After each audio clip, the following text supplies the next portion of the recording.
The title of chapter 69 is Christmas Time. Seems like it was always Christmas time when things would fall apart for me. But one Christmas? Well, let's hear about it. It was Christmas time, the season in which you celebrate family and friends and shower each other with gifts and love. I was only 3 years old that year. The memories were vague, but the hospital room that my daddy died in still lingers in my mind.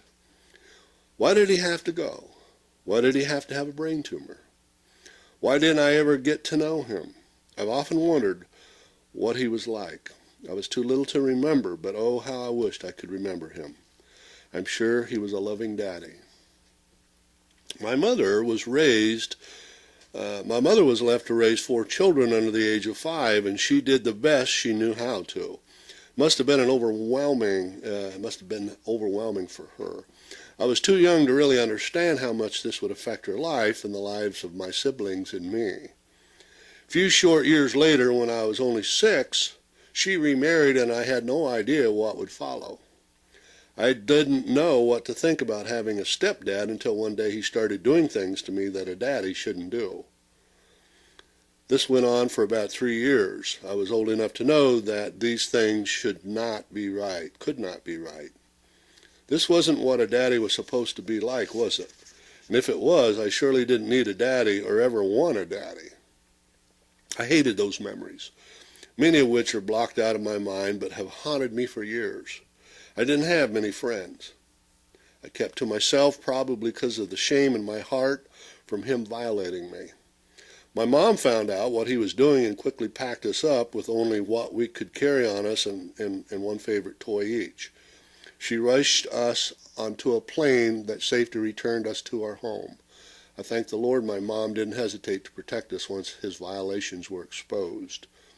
We lived with my grandfather for a short while until he died. Again, another man vanished from my life.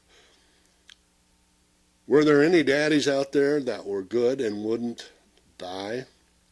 My second stepdad came into the picture several years later. He wasn't like my first stepdad. He treated us well and took care of us. Till one Christmas morning when he was nowhere to be found. Where was he? He had checked himself into a hospital, and I never saw him again after that.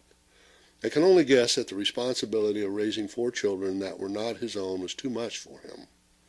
Is this what a daddy was supposed to do? Just leave when things get rough? How would I ever know what a real dad was supposed to be like? It seemed that it was always Christmas when things fell apart for me. But one Christmas, the best Christmas of all, the daddy of all daddies came into my life. His name was Jesus, and he came to heal my broken heart and mend my many wounds. He would never leave me. He would never forsake me. He would most certainly never hurt me. He promised. My mom went back to school and became a nurse.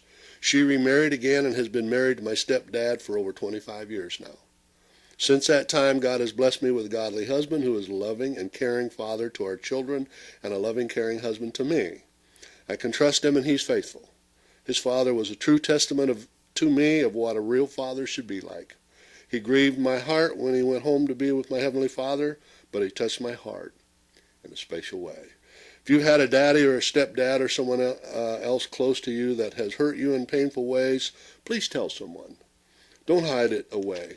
God never intended for his children to be abused, misused, or humiliated. In my pain, I made some wrong choices that affected my life. The devil would have liked to destroy me, but I found victory through my living Father who is still doing a great work in me today. Won't you run into the arms of the best Father of all? His name is Jesus. This is written by Pat. Thank you, Pat.